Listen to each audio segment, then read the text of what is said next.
I have a back center seam here that was open pretty badly and glued pretty badly. I opened it back up and re-glued it, and have used just a little bit of deft filler on this.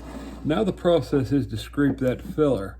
I'm using a knife that I made from a file. It's razor sharp, and the art of that is making sure that you scrape only the filler.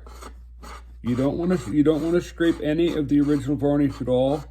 You scrape only the filler, so you go very slow, and the process is more or less caressing the surface, just not enough to mark any of the original varnish at all. You take this off just very, very lightly. You see, I get this powder here, and as I do this, that center seam pretty much disappears. You can't even see where it was glued hardly. Somebody actually glued this up and it wasn't even together, so I had to open it back up and make sure to get it back together. And now I'm gonna try to make it look like it was never open at all. And this is the process I use here, just making sure that we don't get rid of any original varnish.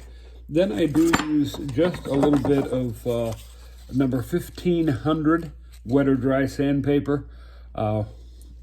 Typically I just moisten that a little bit and just polish this out.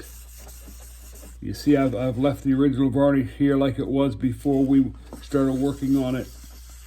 All this does is polish down a little bit. I'm going very, very lightly so that when I polish this out with some, I use a little bit of French polish on this just to brighten it up a bit, very lightly, and this will look like it had never been damaged.